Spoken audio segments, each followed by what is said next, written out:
Yara kita karon sa Kapitulo 3 sang Juan. Kag aton gintunaan kahapon ang Kapitulo 2 kanaghambal sa aton anungod sang deklarasyon kung paano ang Ginoo nagpahay sa kagalingon niya bilang anak sang tao. Ang iyang pag-unong kapag kig-upod sa mga affairs kag sa mga events sa kabuhi sang tao. Dahil naman karon sa Kapitulo 3 sang Juan sa aton pagpadayon, dahil natin masapuan nga si Ginoong Hesus ginatawag nga divine teacher, ang Dios non nga manunudlo. Sa versikulo 1 nagsiling sa Kapitulo 3 sang Juan, may isa ka tawo sa mga Fariseyos nga ginhingadlan si Nicodemos, isa ka pangulo sa mga Hudiyo. Sa man nga gabi nagpalapit siya sa kay Hesus kag nagsiling sa iya, "Agalon, nahibaluan namon nga ikaw nagikan sa Dios. Kay way sing tawo nga makahimo sining mga makatilingal nga butang imo ginahimo, kun ang Dios hindi upod sa iya." Si Jesus nagsama sa iya sa pag nagsiling sa pagkamatuod, nagasiling ako sa imo, kung ang tao hindi matawo liwan, hindi siya makakita sa ginarian sang Dios. Si Nicodemos naghambal o nasabat sa iya, nagsiling, paano ang tao matawo liwan kung siya tigulang na? Magasulod pa bala siya liwan sa taguangkan sang iya iloy kag mataw? Si Jesus nagsabat kag nagsiling sa pagkamatuod, nagsiling ako sa imo. Kung ang tao hindi matawo sa tubig kag sa espiritu, hindi siya makasulod sa ginarian sang Dios. Kaya ang natawo sa unod, ang natawo sa espiritu. Hindi ka mo matingala sini nga ginasiling nako ini sa imo. Kinanglan ka nga mataw liwan. Yari ang mensahe sa ambahanon.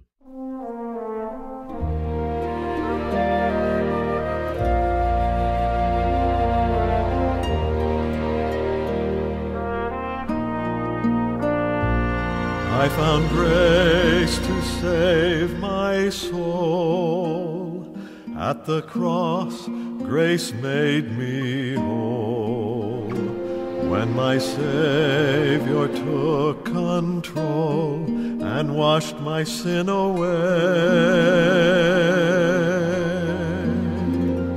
now the fellowship is sweet as I worship at His feet. Only by His grace I have found this holy place. Underneath His wings of love, trusting in my God above. Grace for every need, grace that overflows and far exceeds, lavished on my soul at Calvary, only by His grace.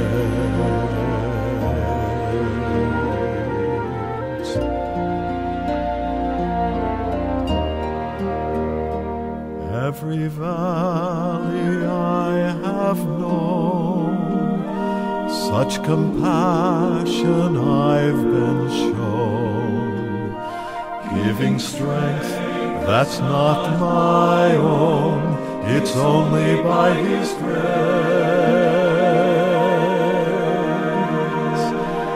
Every burden that I bear, Jesus comes and meets me there.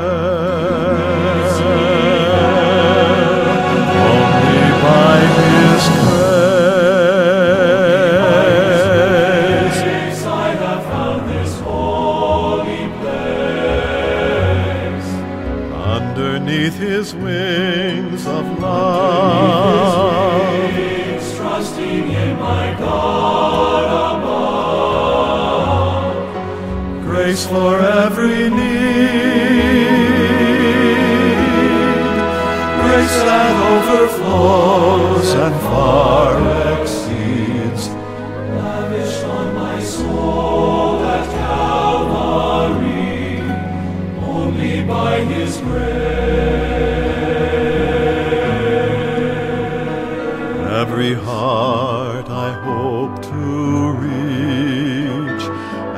truth I try to teach.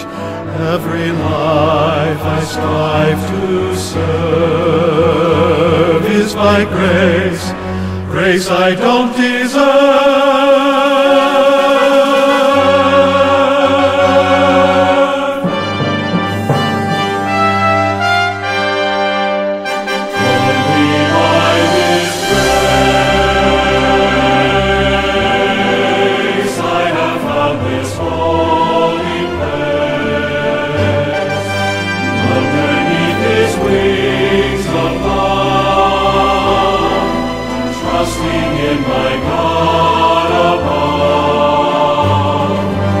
Grace for every need,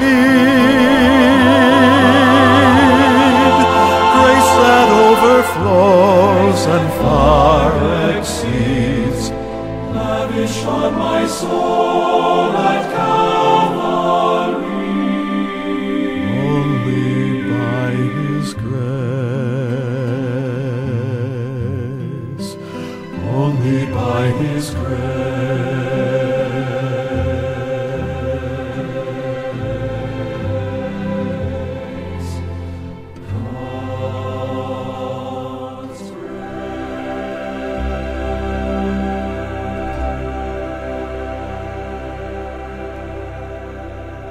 Dili sini nga kapitulo naghatag sa aton sa nga portrait ni Ginisus o mga divine teacher. Doon mo naton nga si Ginisus ang nagkari diri sa duta. Nagkari siya sa pagtudlo sa mga katawhan kung paano ang mga katawhan makapalagyo sa kadulman kag magpalapit sa kapawa. Nagkari siya sa pagtudlo sa mga tao kung paano ang paglikaw sa kamatayon kag ang pagpili kapag sulod sa kabuhi. Di naman kapitulo nga ini makita naton nga si Ginisus samtang nagahikot siya sa iyang likuton, ginapakita niya kung paano siya nga isa ka manunudlo as a teacher, a divine teacher. Kag karon ari na ang isa ka oportunidad bilang isa ka manunudlo, bilang isa ka teacher to teach a teacher. Munang himo niya kay ini si Nicodemus isa ka teacher kag tuduan siya sang greatest teacher. Yaring isa ka tawo nga si Nicodemus who was at the pinnacle of success. Ara na sa tanan ang ginapangita niya sa iyang kabuhi. Ang ginapangita sang tao sa kabuhi niya makita na sa kay Nicodemus. He was a respected man. Respetado siya nga tao, may kwarta siya, may gahom siya, may posisyon siya. Kag ang tanan nga mga masiling naton nga tapestry, tanan nga dekorasyon sang kabuhi nga isa ka may kadalagan ara na sa iya. Pero isa ka butang ang ginkulang sa iya, kag ini nga butang ginkulang sa iya hindi makahatag sa iya sang maayong kaimtangan sa iyang pag-experience ng eternidad. Nakulangan siya sa personal nga relasyon sa kay Ginoong Kristo. Kag ini nga pagkakulang sa kabuhi ni Nicodemus, amo niyang tupiko nga luyag nga itudlo ni Kristo. Isa ka leksyon nga luyag niya ipahayag sa sining maalam nga tao, manggaranon kag relihiyoso nga tao. Ang divine teacher karon mag-speakar sa kaluwasan sa kay Nicodemus. And in the process, siya nagatudlo man sa aton kung ano ang kaluwasan. Nag-umpisa diri sa versikulo 1 ang karakter ni Nicodemus. Ang conversation nga sa tunga ni Ginisus kag Nicodemus naga-focus sa kabuhi kag persona ni Nicodemus. First of all, si Nicodemus isa ka pangulo. He was a ruler. Pangulo siya, probably membro siya sang Sanhedrin. So sa Juan kapitulo 7 versikulo 51. Kag tungod sini kung membro siya sang Sanhedrin, isa siya sang pinakagamahalan nga tao. One of the most powerful man in that day. Tungod kay isa siya ka judge, isa ka hukom. Kangay isang membro siya, kangay mga membro siya sang Supreme Court. Di lamang ruler siya, he was also religious. Relihiyoso sa nga tao. He was called a Pharisee. Therefore, kung Fariseo siya, he adhered to the strictest of religious and ethical standards nga ginasunod sa mga Pharisees. Of course, not all Pharisees were hypocrites. Subong nga ginhambal sa kasulatan, hindi man kay ang tanan ng mga Fariseo mga hipokrito. Actually, ang iban sa ilan nagatinguha man sa pagkabuhi sa bangan sa Ginoo and true holiness. It appears nga daw mo ini ang kalibre ni Nicodemus. He was religious, he was a ruler, and then he was a real person. Matuod nga tao siya nga nagakinahanglan, sincere nga nagakinahanglan sa matuod-tuod man nga pagidait sa iyang kalag. Ang approach niya sa kay Ginisos, makita naton, naga-indicate that he was sincere in his search for the truth. Sincere siya nga nagapangita sa kamaturan. Yaring isa ka tao, karon nga nagapangita, nga gusto niya maangkon sa kabuhi niya, makita niya sa kabuhi niya, ang paghidait sa iyang kalag. He probably came by night. Hindi kay tungod nahadlok siya, kundi I think agud tong hindi siya ma-interrupt sa iyang pagpangita sa kinahanglanon sa kabuhi niya. Nga si Ginisus lamang ang makasugata sini. Ginsundan sang isa ka compliment ang mga conversation sa tunga ni Ginoong Hesus kag ni Nicodemus. Gin-address ni Nicodemus si Ginisus with respect. Si Nicodemus nagtawag sa kay Ginisus nga rabbi. Nga nag-refer ni nga iya bilang isa ka teacher. Kag iya nga gina-hold si Ginisus in high regard. Ikadua, he addressed Jesus with a realization. Na-realize niya, it appears that Nicodemus at least understood that Jesus had been sent from God to the world. It seems nga si Nicodemus has at least a vague understanding kung sino gid bala ining Jesus ini. Hindi lamang ini, gin-address niya si Jesus with human reasoning.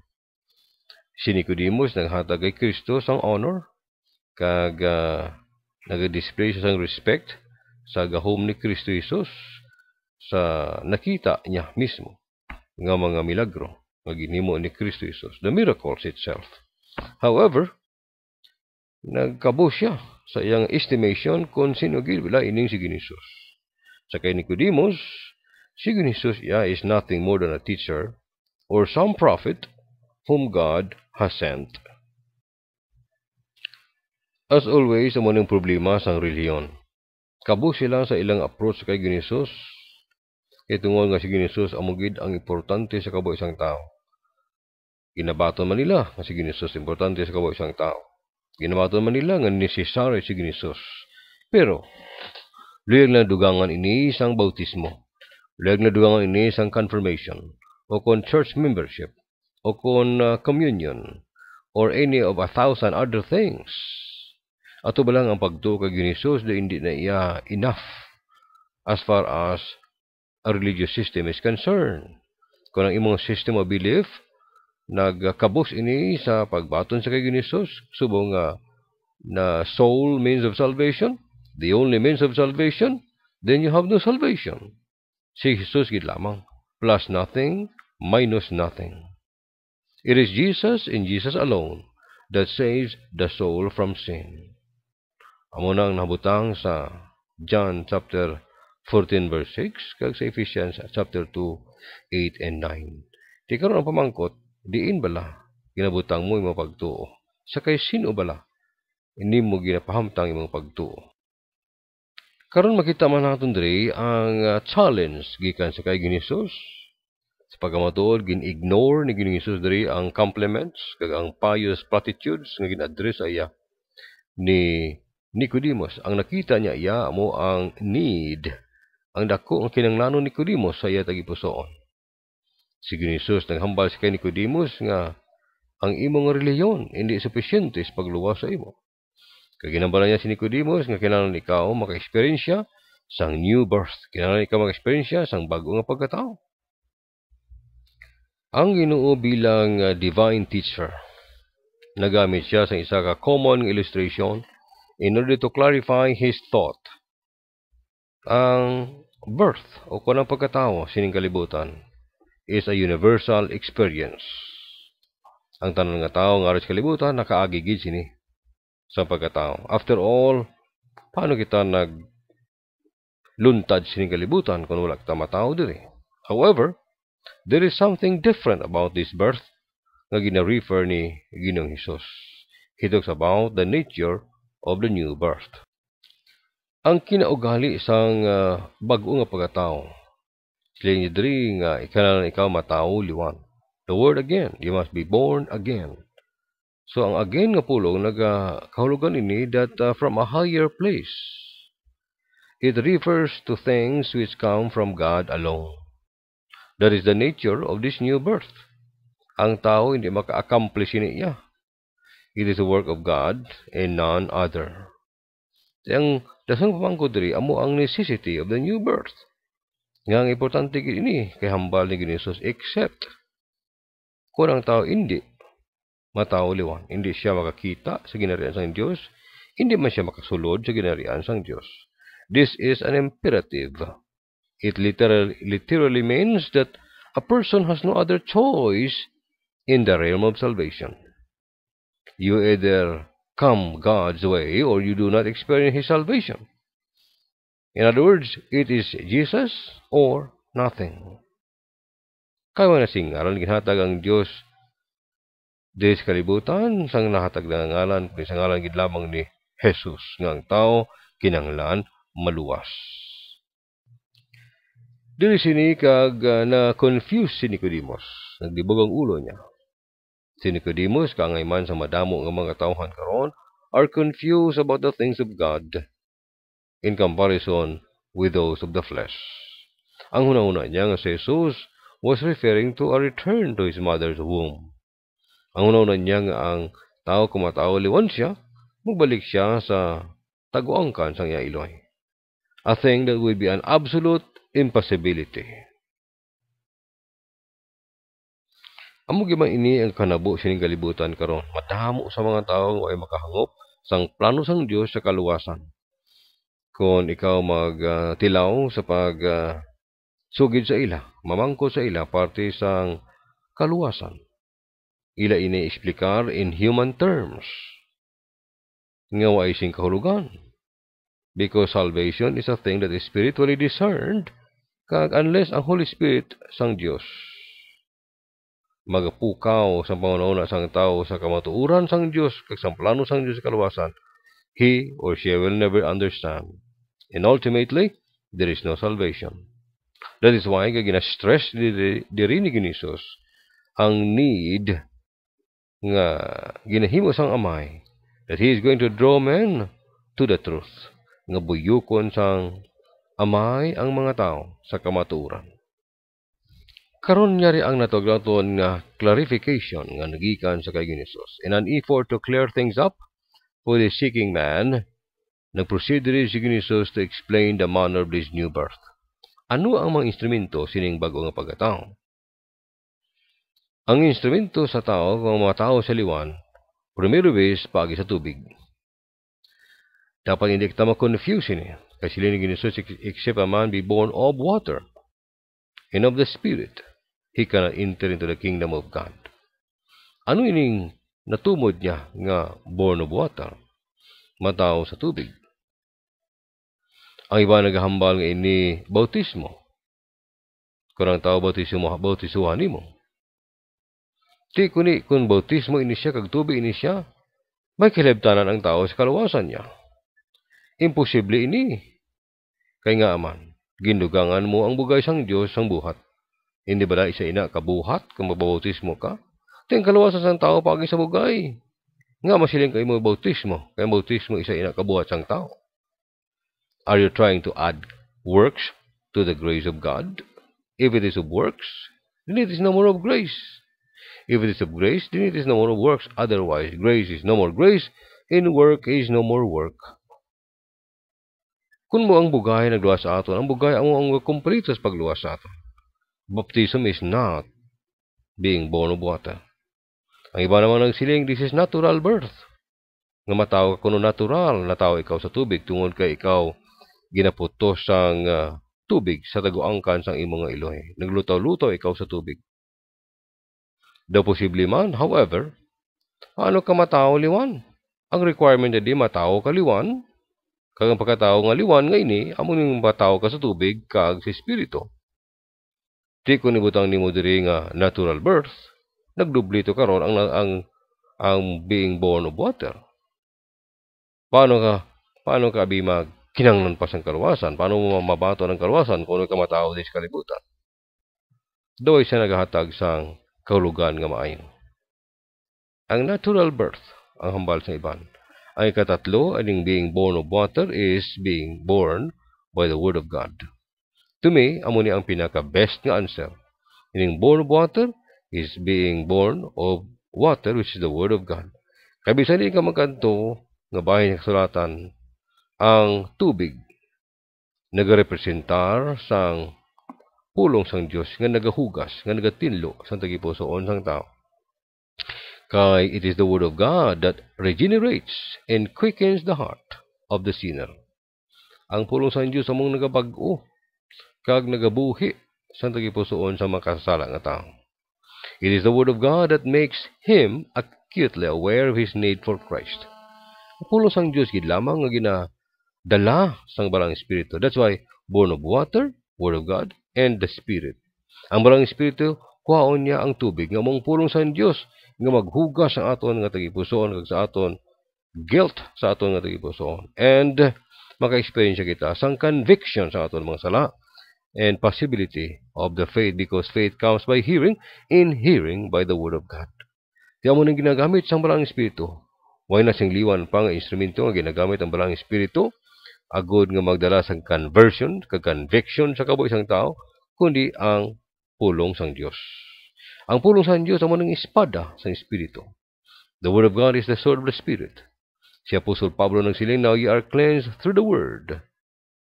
And si Jesus mismo naghambal man, now ye are cleansed through the word which I have spoken unto you. Wala bala kamo iya kaagibatyag sa tagipusoon sang katinlo pagkatapos nga kamo nagbasa sang pulong sang Ginoo? Wala bala kamo kahibalo nga ang tagipusoon nimo nga puno sang kahiguan, dagta kag madulom nga bayang binuhatan sa mga kasalanan sa kabuhi?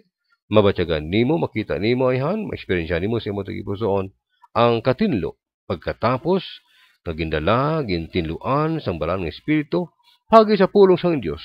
Ang mga promesa sa pulong sang Dios nga siya nagapatawad sang imong akong tanang kasalanan. Kung inatuhan nimo, ang balang espiritu himo ina ang efficacious nga maging efektibo sa imong tagipusoon. Right there and then you will experience being born of water and of the Holy Spirit of God. Now what is being born of the Spirit? Siyempre, amo ni ang tagnaton nga bahin sang kaluwasan nga matao ka bagi sa balang espiritu. After conviction comes in the heart of the sinner is quickened by the Spirit of the Lord. Ang makasasala nga padumdum sa balang espiritu, nga convicted bagi sa balang espiritu sa iyang mga kasalanan, he has to make a decision. Anong decision nimo niya?